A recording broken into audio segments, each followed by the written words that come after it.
Hi and welcome to this video where we're going to be investigating circle theorems. So to do this, what you're going to need is a pencil and paper, a ruler, a protractor, and a compass. This video is a very different style to any of the other videos that we have here on the channel. It's going to be an investigation. You are going to be doing the drawing and you are going to spend a little time going deeper into the circle theorems. At the end of the investigation, there are exam questions which use those circle theorems. If you're looking for something not as deep as this, if you just want to revise the circle theorems, I've linked below the video that goes through the theorem piece very quickly and then straight into the examples. So the first thing I'm going to look at is how to measure angles. One of the most common questions I get is, which number am I looking at? And it's a very good question. So let's take a look at a protractor and how we can use it to measure. So here we have a 90-degree angle, and this allows us to see that it's really important that the vertex or corner of the angle lines up with either the cross, the T, or maybe the circle that you have at the center of your protractor. Mine is a T, or an upside down T, and it means that the vertex must be exactly here on that corner or that T of my protractor. The next thing I need to make sure is that I have what I call the zero line, and this is this line here.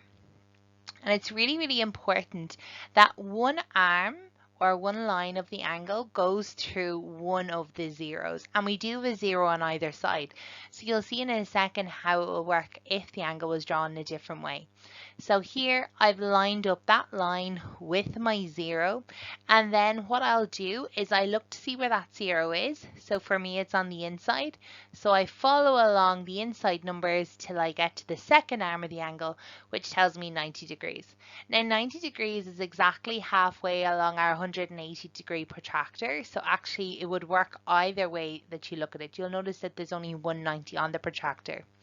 However, if we start looking at a different angle, like this one here, then we have to be very careful to read the right angle size. Now, first thing I like to do with an angle like this is actually just take a second, stop and see what type of angle do I have. So we have an acute angle here, which means it's less than 90. That will also help you figure out which number is right, because one of the numbers will be acute and the other one will be obtuse. So knowing what type of angle you have is very helpful. So here I'm going to line up my protractor with the vertex of the angle again. I make sure that that bottom arm is lined up with one of my zeros. This time my zero is on the inside, so I'm going to use those inside numbers to figure out what my angle is. It's halfway between 40 and 50, so that would make that a 45-degree angle. Now here I have an obtuse angle which is going in the other side.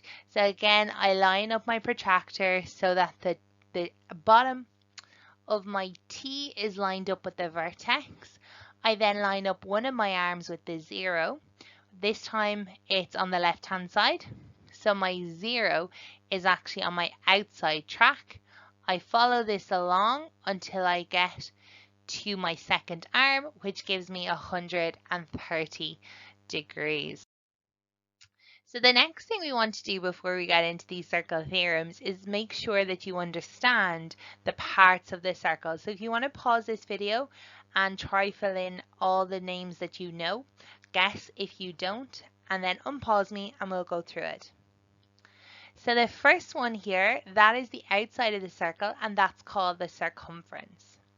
The second part there is a line that goes from the center of the circle out to the circle, and that is called a radius. The third one is a line that goes from one side of the circle through the center, and that's called the diameter. We then have a line that goes from one side of the circle to another, and that's called a chord. A chord is any line that goes from one side of the circle to the other. So that means that a diameter is actually a special chord that goes through the center point. A way that I remember chord is if you look at it, it looks like the strings of a guitar. So that might help. Number 5 is a special line called the tangent. So a tangent is a line that touches the circle once and only once. So it doesn't go through it like a chord, it simply bounces off the outside and keeps going. Our next label there is number 6, and it's part of the circumference. And this is a word you've probably met before. It's called an arc. So if you've done any kind of constructing, you will construct using an arc, which is when you take your protractor and you draw a section of a circumference or a section of the outside of the circle, but not the whole thing. So that's called an arc. Number 7 and number 8 are very easily confused because they both mean pieces of the circle. 7 is a sector, so think of your sector like the piece of pizza. And then 8 is a segment, which is just a piece of the circle that does not look like that slice of pizza. The sector has 2 radii as their arms and then an arc as the outside. So let's start with the first circle theorem. So this is theorem 19. So like I said, try draw along with this and actually see, do you get a similar answer to what I have said that you should get. So the first thing I want you to do is to draw a circle. So here is my circle there. Then you're going to mark 2 points, A and B, on the circumference in the bottom part of your circle. So here is A and here is B. I'm then going to draw a line from A to B to another point on the circumference, and we'll call that C. So you end up with this 2 lines, so A to C and B to C. Now A and B, like I said, bottom half of your circle, C can be anywhere else. The top makes it quite easy to work with. We then want to connect A and B to the center of the circle, and we'll call that D. Now what I want you to do is I want you to measure the angle ACB. So remember, when you're labeling angles, you start at the first letter, so A, then you go to the next letter C, and then go back. So if I was drawing that, it's this angle here. So always the letter at the center. The other 2 letters are there to tell us exactly where we're talking about. So if there's more than one angle at that point. So let's measure that angle there. And then measure the angle ADB, which is this one here. Now, because I've given you no real direction beyond just draw points, what we should find is everyone should have a different set of answers. However, just take a quick look and see, do you see any relationship between the angle at D, so at the center of the circle, and the angle at C? When you do this, you should find that the angle D is double angle C. Now, it may not be exact. Remember, if you're working with quite a blunt pencil, the pencil itself can be a degree wide, but you should find roughly that you are getting double the size of the angle at D than you have there at C.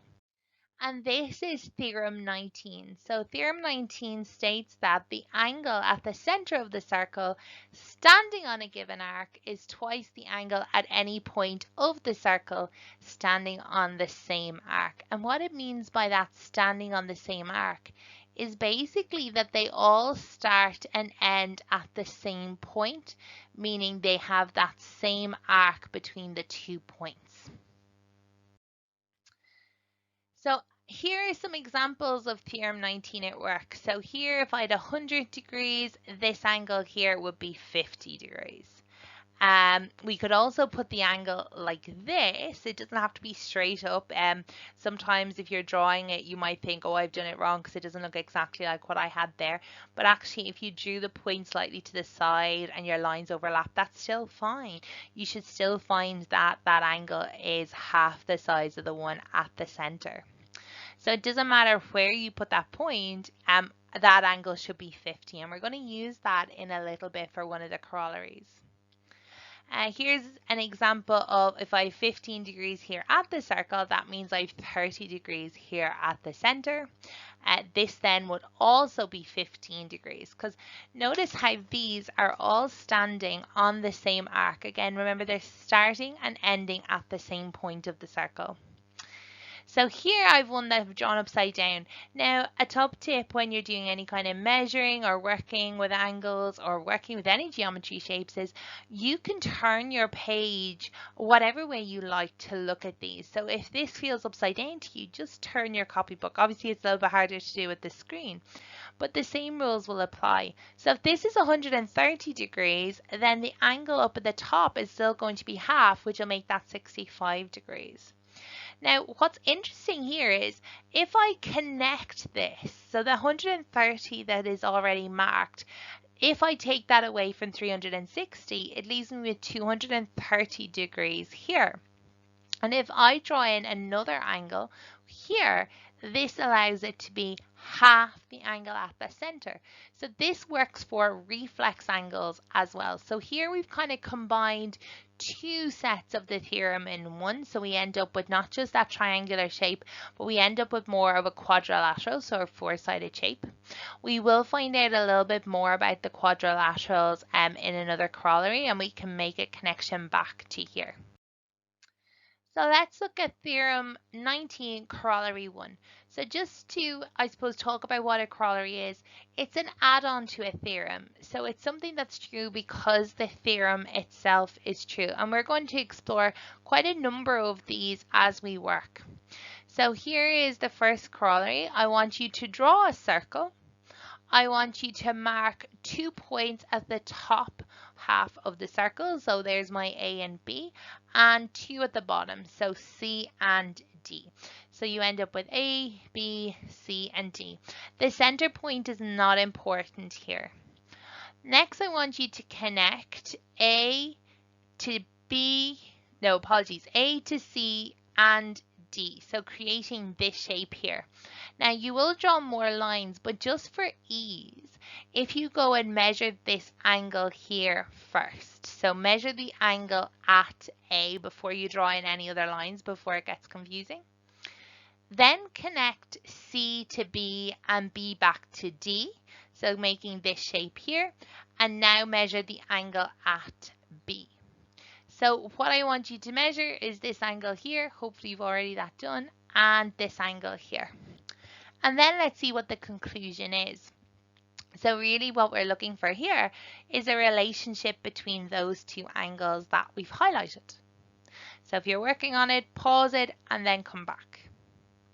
So what you should find about these two angles is these two angles should be equal in measure. So Theorem 19, Corollary 1 basically says that these two angles should be the same. So this is all angles at points of a circle standing on the same arc are equal. So again, we're talking about all of these starting and ending in the same place. So they start and end at the same points. Now, I have a little way to remember this, and it's called the bow tie rule. Because if you look at it, it kind of looks like a bow tie. And you'll also find that this works upside down as well. So if I just change my color here, you should find that this angle matches this angle. Now there'll be different sizes to the two marked above with circles, but they will also be equal because those two that I've just marked in red stand on this arc here. So they do stand on a different arc, but they will be equal. A really, really helpful little theorem for us to work with. So it's called the bow tie rule. So here is it in action. So angles in the same segment are equal. So here is an angle that I've drawn, and then here is a second one, and these two angles are equal, as are these two bottom angles. And if you think about what we talked about, if you need to rewind, do.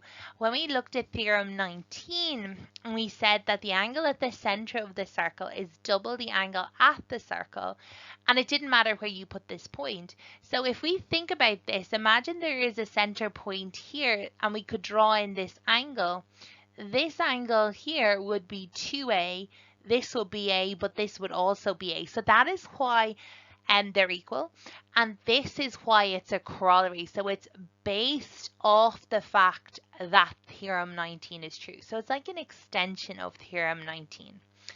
So if that was 34, that was 34, then we could make a judgment down here that this was actually 68 degrees. The bottom one, 12 degrees and 12 degrees, and we could work that in another way as well. So here are two more angles. That's looking even more bow tie-ish. The top ones there are 23, the bottom ones are 51. The third angle here, just to make a further connection, this third angle must also be equal.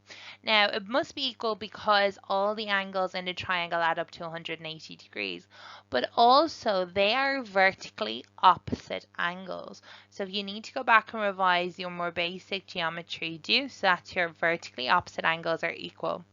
What that means is actually in this scenario, we end up with two similar triangles. They're not necessarily congruent, so they're not identical. So remember, congruent means same shape, same size, so they have the same length sides and the same angles. Similar means that they are the same shape, so they have the same angles, but they do not necessarily have the sides in common. So I don't know what length those sides are, we don't know. By looking at it, they don't look like they're identical, but they are most definitely similar. They definitely have common angles. So this makes a nice connection back into what we've already explored with our triangles. So I'll link the video below that goes back through the triangles and in particular similar triangles. So here's another one. I've drawn it kind of on its side. So here I have the arc. So don't be put off if it doesn't look exactly like what we're used to. So that's our arc there. So it can be turned anyway. Remember, turn your copy if it helps. So now let's look at Theorem 19, Corollary 2. So the first thing I want you to do is draw a circle and make sure you mark the center, and I want you to draw in a diameter. Now the easiest diameter is the horizontal one, but any diameter will be absolutely fine. Then I want you to make two little marks, one on the top and one at the bottom. So in the top, what I want you to do is connect the end of the diameter to your point. I've just labeled it X, and then X back to the other end of your diameter. So effectively what you've done is you've created a triangle in the circle where one of the sides is the diameter. And what I want you to do is I want you to measure this angle here and see what happens. When you've done that, just to make sure it's not coincidence, take your other point if you've already drawn it in. If you haven't put in a point, I've labeled it a little X as well. And I want you again to connect the end of the diameters back to that point X.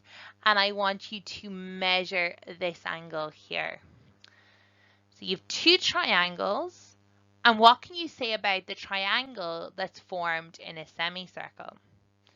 So hopefully what you've discovered is that actually both of these angles are right angles or pretty close to it. Again, bear in mind if you are drawing these, if you're not being 100% accurate, if your pencil is not sharp, if your ruler is a little bit too far over, you might find they're a degree or so out.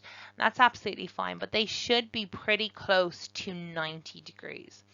So this is what Corollary 2 tells us. It tells us that the angle in a semicircle is always 90 degrees. So no matter what angle I draw, I know that that's going to be, or whatever triangle I draw, as long as the base or one of the sides is the diameter, it's going to be 90 degrees. And that's really, really interesting for us because what that then allows us to do is to link it back to Pythagoras and actually, if you want to go a step further, trigonometry. That's probably a little bit more than we'd need for a junior cycle, higher level. However, Pythagoras here would be common.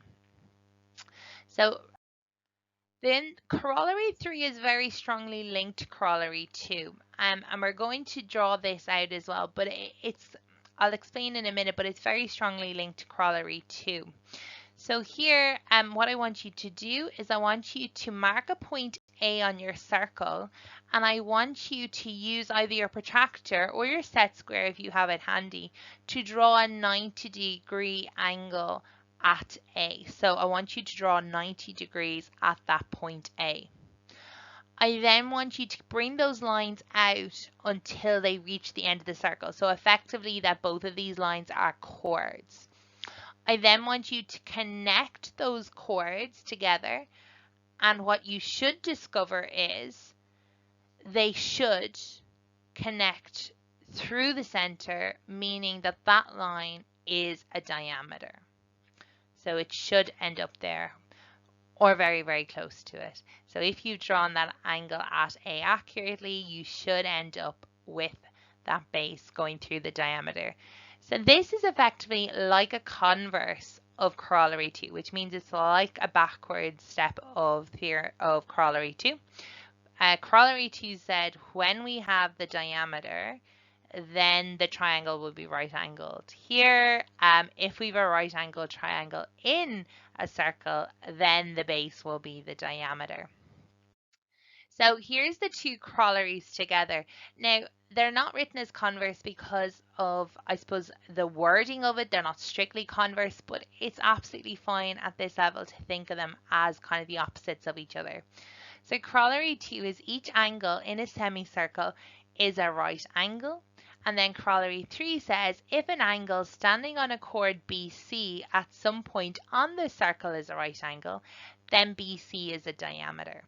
So they're like a converse of each other. Now I said that word a few times and you might be going, what exactly does it mean? So what we're going to do in a minute is we are going to look at converse and look at how, I suppose, to write the converse and how questions come up with that. So here is a Junior Cert higher level question, and it says, Salem writes the following statement. If a shape is square, then it must have 4 right angles. What is the converse of Salem's statement? So the first thing you want to do is break your statement into if and then. So if a shape is square, then it must have 4 right angles. To get the converse, what we do is we swap the two statements, the one after the if and the one after the then, and we swap them around. Now, you'll have to do a little bit of work to make the English make sense, but effectively that's what's happening. So the converse is going to be if a shape has 4 right angles, then it must be a square. So you can see how the two statements effectively swapped. Now, you're not going to go, if it must have 4 right angles, then a shape is a square, because English-wise that doesn't work. So you just want to change it ever so slightly to make it make sense. And what we have here is if a shape has 4 right angles, then it must be a square. And that is an exact converse. And because corollary 2 and 3, because the language there is not if, then, and swapped, that's why it's not necessarily written as a converse. And we will see ones where they are very, very clearly converse statements. So here they ask then, is this converse statement true? So if we look at it, the statement that Salem wrote initially is true. If a shape is a square, then it must have 4 right angles. That is 100% true. But if a shape has 4 right angles, then it must be a square. No, it not necessarily true, and the reason why is because if it is 4 right angles, it could be a rectangle. There's nothing to say it must be a square. It's more than just right angles that make a square. So this leads us to a very interesting point about converse statements, and it's that converse statements aren't necessarily always true. So we find that in some cases they are true, and in some cases they are not true. So not all theorems have a converse. If you think about theorem of Pythagoras, which is probably the most famous one, the one that you probably know, it does have a converse. The converse of that is true. However, like we've seen here, not all statements with a converse, not all converse statements are true. So let's now look at corollary 4 and corollary 4's converse. So now that we've kind of explored converse a little bit more. So what I want you to do is I want you to draw your circle. The center point is not very important here. I want to draw a quadrilateral. So what I'd like you to do is to mark 4 points along the circle. Now, they can be equally spaced, but that's not very exciting. So, make it an irregular quadrilateral.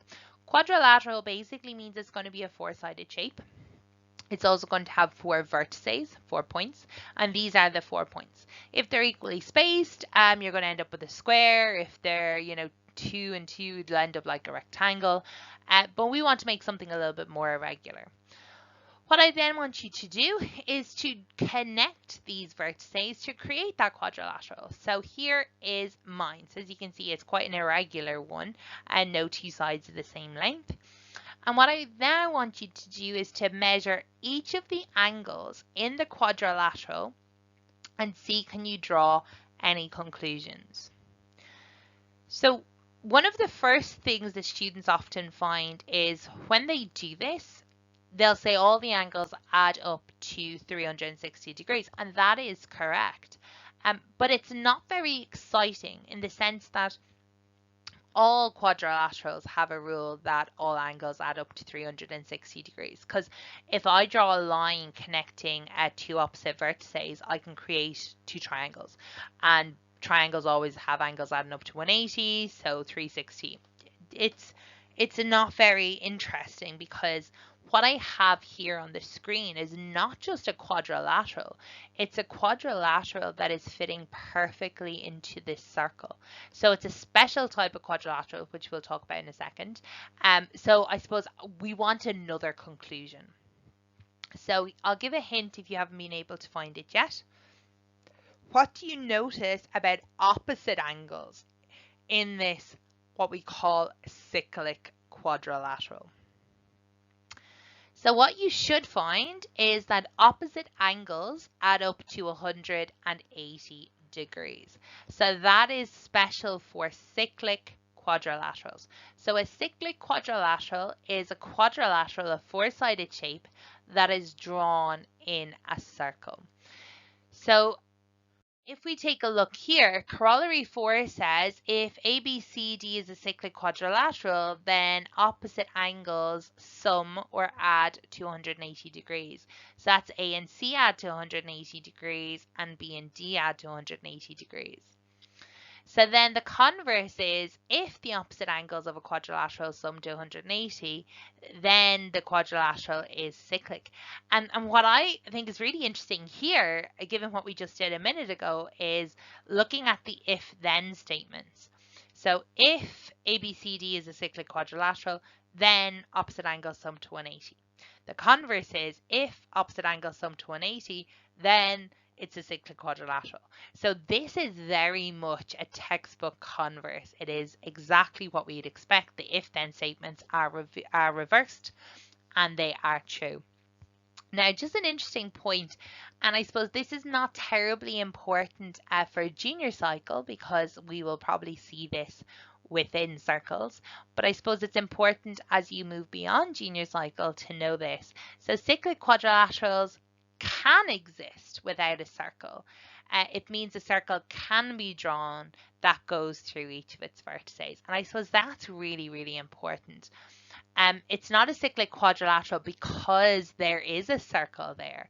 It's a cyclic quadrilateral because a circle can be drawn there. So if you think of the definition of a cyclic quadrilateral, opposite angles add to 180. A square is a cyclic quadrilateral. A rectangle is a cyclic quadrilateral. So every time you draw a square, every time you draw a rectangle, it is a cyclic quadrilateral, even though we don't necessarily draw the circle around it so that it goes through each of its vertices. It still is, by definition, a cyclic quadrilateral. So this one can be helpful to do instead of maybe using some of the other ones. So if we go back and think about our two right angle triangles, and that was our corollary 2 and 3.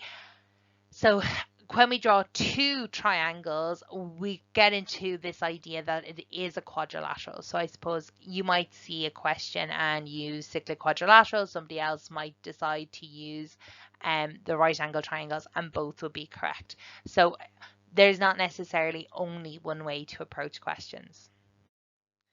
So here are some examples of corollary 4 and its converse. So opposite angles in a cyclic quadrilateral add up to 180 degrees. So here I have 85 and 95, which adds to 180. 88 and 92, which adds up to 180. 30 and 150, and 140 and 40. Both of those opposite angles add up to 180. 99 and 81, 180, and 77 and 103, 180. So now we're going to look at some examples using what we've just gone through, and they're all going to be exam question based. Example 1. So this is an exam style question, so it didn't come from our exams, but it gives you an idea of how we can work with it. So a diagram shows 4 points, A, B, C, D on the circumference of a circle. BD is a diameter and ABCD is a kite. Now officially kites are not something that we study, but we do see them pop up, but they're well explained what they mean. So a kite is where two sides are equal, but unlike a parallelogram, they're actually sides beside each other, not across from each other. So you can see on the diagram here how they've shown us that AB, the length of AB is equal to the length of BC, and the length of AD is equal to the length of DC. And the question is, find the value of x.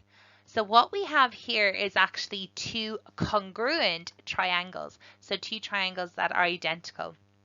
That means that they have three sides in common. So side, side, side. So if I just take my highlighter, so this side matches this side because we were told that. This side matches this side because we were told that. And then this side BD is actually common to two triangles.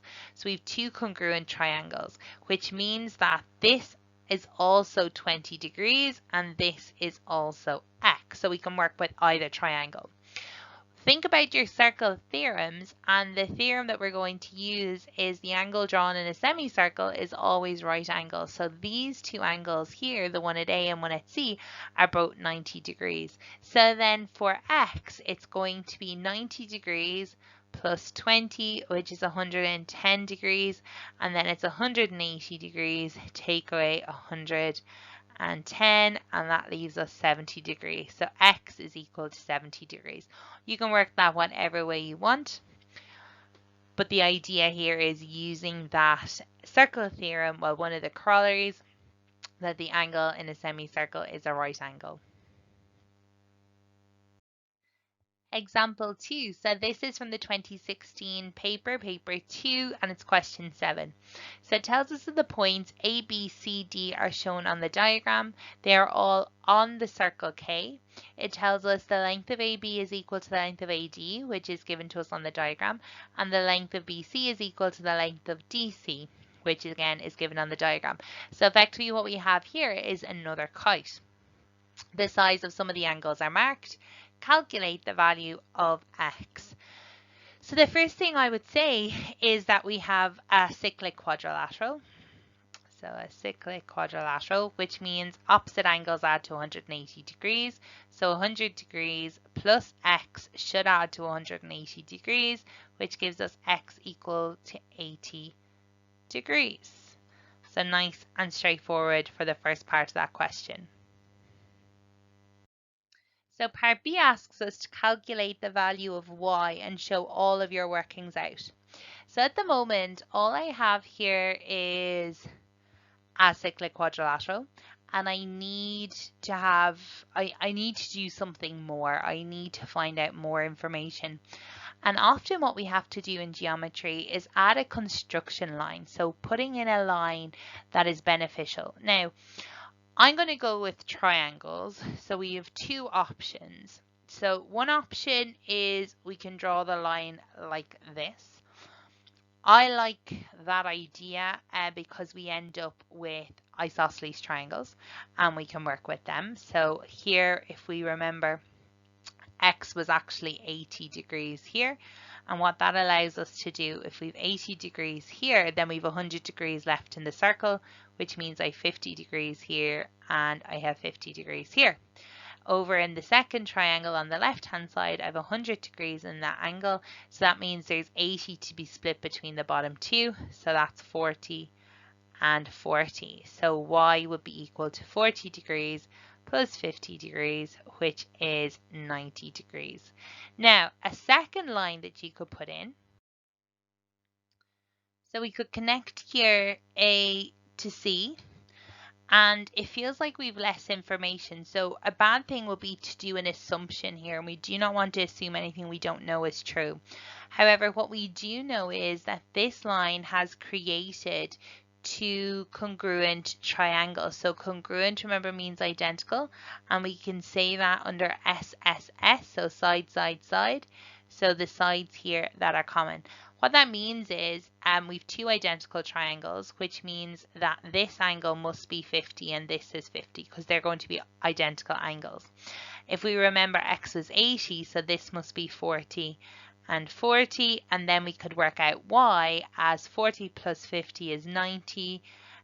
So 40 and 50 is 90 degrees, and then 180 degrees minus 90 degrees is our 90 degrees, and that gives us our y. So that's an absolutely valid approach as well. What's really, really important is we just don't assume that AC is the diameter. We don't know that. Now, when we find out that Y is 90, then we can use that idea of Corollary 3, which was like the converse of Corollary 2, that basically said, if I have a right angle triangle in a circle, then the base must be the diameter. So AC must be the diameter. So now we know that, but we cannot make that assumption. So example 3 is from the Edco Sample paper, so it's Sample A Q7. What I actually really like about this is it's basically a version of a question that appeared on the Leaving Cert high level paper. Now that might freak people out, but I don't say it to freak people out. I say it as in, you know, most of the geometry that you're doing at Junior Cert higher level is all that you really will need moving forward.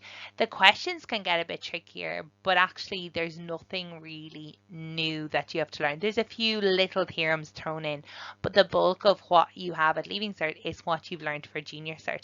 So learn it well. So a really good technique when you're doing any kind of questions with diagrams is to read through the paragraph that you're generally given and to make sure that every piece of information you're given is on the diagram, and if not, put it on the diagram. So in the diagram below, O is the center of the circle S, which means BC is the diameter of S. Now looking at the diagram, yeah, O is the center, so BC would have to be a diameter. It tells me that BCD is 90 degrees, and that's given on the diagram. It tells me that the chord GH is parallel to BC. Now, that wasn't given, so I'm going to throw in some little arrows to kind of help me there. And it tells me GH is equal to half of BC. Now, that's really interesting, because remember, BC was the diameter. So if I asked you what is half the diameter, hopefully you'll be able to say it's actually the radius. Now, I'm not saying GH is the radius. What I'm saying is the length of GH is equal to the length of the radius. And why that's interesting is because we're going to start playing around with these triangles. So bear in mind here that the length of GH is going to be equal to the radius. So going to my diagram, what I know is O to G is a radius, so that length there will be equal to OH, which is also a radius. So I end up here with a little isosceles triangle. OB is also a radius, so actually I have two little isosceles triangles, and that's something that's often missed.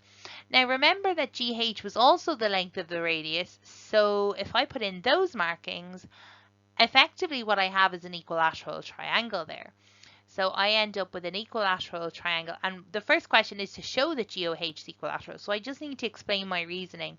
So I suppose OG is equal to OH, and the reason is that they're radii, plural for radius. GH is equal to radius above, and I can just draw a little arrow. Therefore, triangle GOH is equilateral. So that's all we really needed to do. Now, what's interesting when we're working with an equilateral is all the sides are equal. So it's my not so great equilateral. All the sides are equal, but all the angles are too. So 180 degrees divided by 3 gives me equal angles of 60 degrees. So I have 60 in all of these places here. So if I go back to my diagram, I have 60 there, I have 60 here, and I have 60 here. And now we can proceed with the next step. So part B asks us to work out the angle BDC. So it's asking us to work out this angle here and show your calculations. So I suppose my first thing I'm going to say is, well, look, I have this triangle here. And it's easy with all the noise of what's going on within that triangle not to see it. But I have a big right angle triangle. And I already know that it's right angle, so I know one of the angles. So if I was able to figure out just this angle here, then actually I will be able to work out the angle that I need.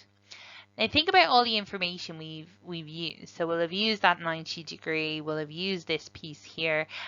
This little question or this little statement here is interesting.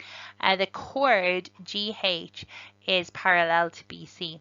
So anytime you see the word parallel, two words should come to mind: alternate and corresponding. So we're working with either alternate or corresponding angles.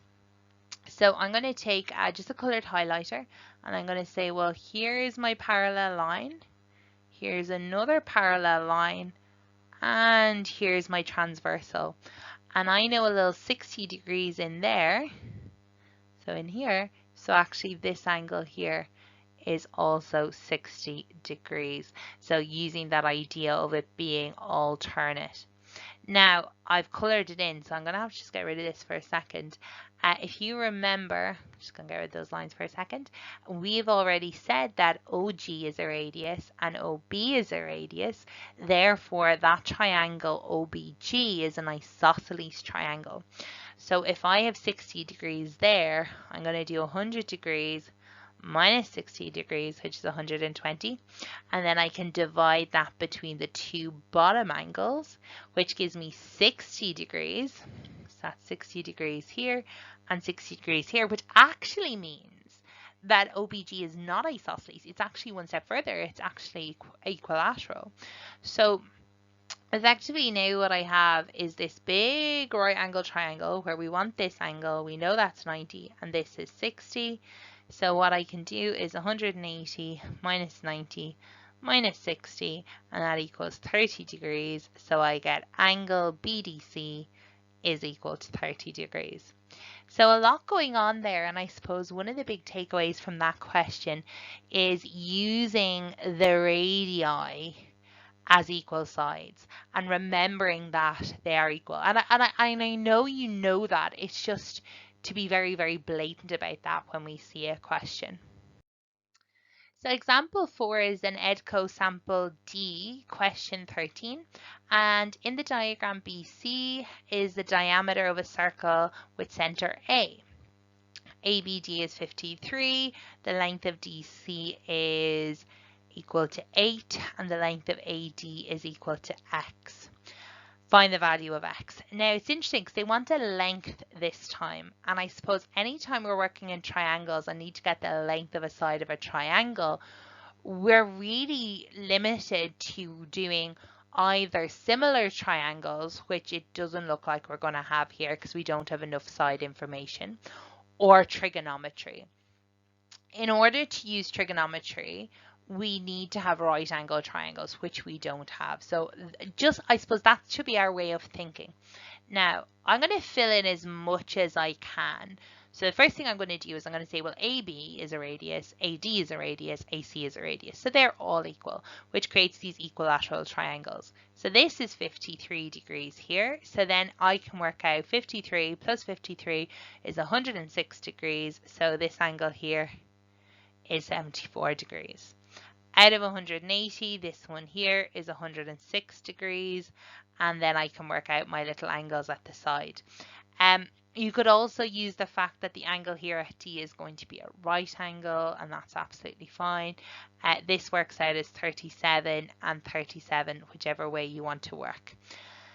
So a few different ways there that we can work. Now I need to focus on getting X. I'm going to work with the triangle ADC because that's the one where I actually have the most information. So I'm just going to get rid of this 106 because it's not terribly helpful at the moment. And what I'm going to do, if you think back to triangles, and the triangle video is linked below, I'm going to drop a line from A to the base that perpendicularly bisects the base, which means it cuts it in half. So it means this length here is now 4. So I'm going to pull out this triangle just to give myself a little bit more space. So this is the triangle I have.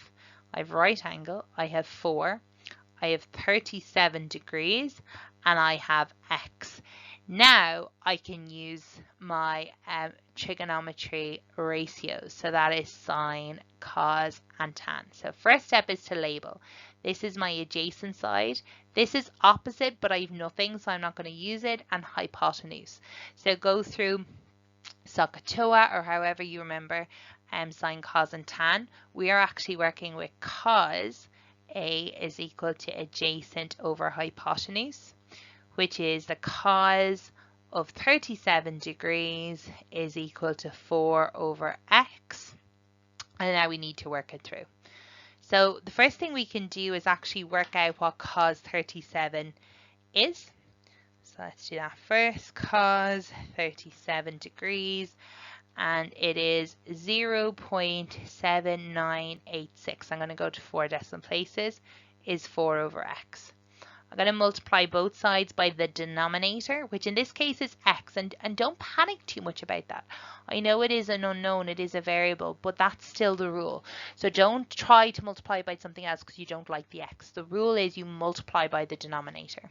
So what we end up with is 0.7986x is equal to 4. So to get x, we divide by the coefficient. Again, even though it's a bit nasty, even though it is a long decimal, we're dividing by that. So we get 4 divided by 0.7986. And I get x equals pretty close to 5. So a tricky little question here, and I suppose really showing us how all of the geometry is interlinked, and also how closely geometry and trigonometry are interlinked. So don't think, because I have a very obvious circle with lines in it, that it's circle theorem and only circle theorem. Think of everything else that can be brought in. Example 5 is from the 2014 paper 2, and it's question 10. It tells me that A, B, C, D are 4 points on the circle as shown. It tells me AD bisects angle BAC. So what that means, and what's not on the diagram that we're going to put in, is this angle equals this angle, because AD has bisected angle BAC. P is the point of intersection between of lines AD and BC. And you can see that. Show that angle, so show that triangle ADB and triangle APC are similar. So what we mean by similar are they have equal angles. So we're trying to prove that all 3 angles are the same. Really, we only need 2 angles, because once 2 angles are the same, the third one has to be the same. Just for ease, I need to see which ones we're working with, so I like to use a bit of a highlighter. So A, D, B, so that's my yellow one there. I'm just going to put a little tag next to it. And then A, P, C, which is this one here, which is green. Okay. So we need to prove that they are the same. So let's start with the obvious one that we were given. We were told that angle BAD is equal to angle PAC, and the reason is AD bisects. So we're told this AD bisects, which means cuts exactly in half angle BAC. Okay, so that's one angle. Now, the second one, I suppose we are dealing with circle theorems here, so really think about your circle theorems. So what I would see is this angle has to equal this angle here because they're standing on the same arc. So they both start at A and end at B, or the other way around if you prefer. So you can see AC to B, AD to B. So we have on this triangle angle ADB, and that equals angle ACP. Apologies. And the reason is angles standing on the same arc. So that was our bow tie rule on the same arc. Now once you've proved 2, that's all you need. So what we can then say is, well, ABD in this triangle is equal to angle APC, because it's the third angle in a triangle. That only works for angles because we know that all the angles in a triangle add up to 180. So if 2 angles are the same, then the third one has to be the same. So third angle in a triangle. And then we can say, therefore, triangle ADB and triangle APC are similar. So a little bit of practicing on our informal proof, so showing that 2 triangles are similar. So just be really, really clear the difference between similar and congruent, because these questions are, they have the same kind of layout, but very different approach with what you have to do. So here there will be more questions, but we'll just look here at that similar piece. Example 6 is from the Edco Sample Paper E, and it's question 11, and this is an algebra based question. So what we have is 2 unknowns, x and y, and we're trying to solve for both of them in the diagram. What we have here is a cyclic quadrilateral, so we have a 4-sided shape, it's irregular, but all of its vertices sit on a circle. What we know about that is opposite angles add to 180. So I know that 100 plus 5 times x will have to equal 180 degrees. So by solving that, I find, well 5x then would have to be 80 degrees. So x will be 80 divided by 5, which will be 16 degrees. Then looking at the other set of angles, I would find y plus 8x minus 13 should also equal to 180 degrees. I know that instead of x I can put in 16, so take away 13 is equal to 180 degrees. So 8 times 16, that gives 128, minus 13, which is 115, so y plus 115 is equal to 180. 180 minus 115 gives us 65 degrees. So that is our x and our y. So quite a straightforward little question, but given that circle theorems in themselves can be quite tough and there's a lot to remember, putting in algebra can be quite intimidating. So I suppose it's just to see that this was probably one of the more straightforward questions that we saw in this video.